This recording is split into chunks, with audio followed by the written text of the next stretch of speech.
There's no feeling more intense than starting over. No. If you deleted your homework the day before it was due, as I have, or if you left your wallet at home and you have to go back after spending an hour in the commute. If you won some money at the casino and then put all your winnings on red but it came up black. If you got your best shirt dry cleaned before a wedding and then immediately dropped food on it. If you won an argument with a friend and then later discovered that they just returned to their original view.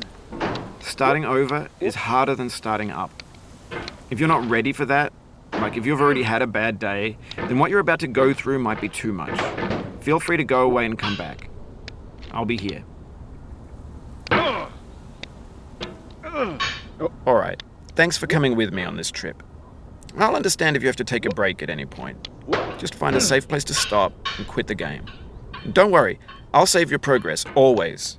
Even your mistakes. This game is a homage to a free game that came out in 2002, titled Sexy Hiking. The author of that game was Jazzuo, a mysterious Czech designer who was known at the time as the father of B games. And B games are rough assemblages of found objects. Designers slap them together very quickly and freely, and they're often too rough and unfriendly to gain much of a following. They're built more for the joy of building them than as polished products. In a certain way, Sexy Hiking is the perfect embodiment of a B game. It's built almost entirely out of found and recycled parts, and it's one of the most unusual and unfriendly games of its time. In it, your task is simply to drag yourself up a mountain with a hammer. And that act of climbing, in the digital world or in real life, has certain essential properties that give the game its flavor. No amount of forward progress is guaranteed. Some cliffs are too sheer or too slippery. And the player is constantly, unremittingly in danger of falling and losing everything. Anyway, when you start Sexy Hiking, you're standing next to this dead tree that blocks the way to the entire rest of the game. It might take you an hour to get over that tree, and a lot of people never got past it. You prod and you poke at it, exploring the limits of your reach and your strength, trying to find a way up and over. And there's a sense of truth in that lack of compromise. Most obstacles in video game worlds are fake. You can be completely confident in your ability to get through them once you have the correct method or the correct equipment or just by spending enough time. In that sense, every pixelated obstacle in Sexy Hiking is real.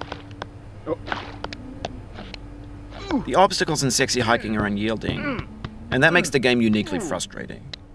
But I'm not sure Jazzuo intended to make a frustrating game. The frustration is just essential to the act of climbing, and it's authentic to the process of building a game about climbing.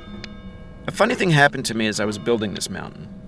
I'd have an idea for a new obstacle, and I'd build it, test it, and it would usually turn out to be unreasonably hard. But I couldn't bring myself to make it easier. It already felt like my inability to get past the new obstacle was my fault, as a player rather than as a builder. Imaginary mountains build themselves from our efforts to climb them, and it's our repeated attempts to reach the summit that turns those mountains into something real. When you're building a video game world, you're building with ideas, and that can be like working with quickset cement. You mold your ideas into a certain shape that can be played with, and in the process of playing with them, they begin to harden and set until they're immutable, like rock. And at that point, you can't change the world. Not without breaking it into pieces and starting fresh with new ideas. For years now, people have been predicting that games would soon be made out of prefabricated objects, bought in a store and assembled into a world. And for the most part, that hasn't happened, because the objects in the stores are trash. I don't mean they look bad or that they're badly made, although a lot of them are. I mean they're trash in the way that food becomes trash as soon as you put it in the sink. Things are made to be consumed and used in a certain context, and once the moment is gone, they transform into garbage. In the context of technology, those moments pass by in seconds. Over time, we've poured more and more refuse into this vast digital landfill that we call the internet. It now vastly outnumbers and outweighs the things that are fresh and untainted and unused. When everything around us is cultural trash, trash becomes the new medium, the lingua franca of the digital age. And you can build culture out of trash. But only trash culture. Be games, be movies, be music, be philosophy. Maybe this is what digital culture is. A monstrous mountain of trash, the ash heap of creativity's fountain. A landfill with everything we ever thought of in it. Grand, infinite, and unsorted. There's 3D models of breakfast, Gen X's fanfic novels, scan magazines, green screen Shia LaBeouf, banned snuff scenes on LiveLeak.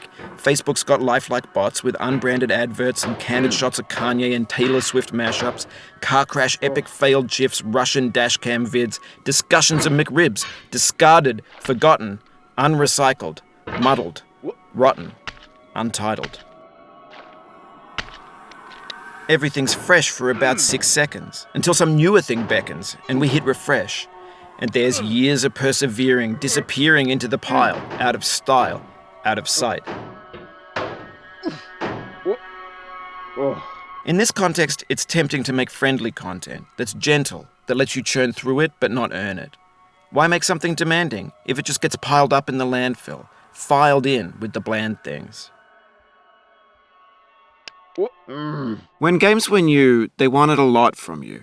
Daunting you, taunting you, resetting and delaying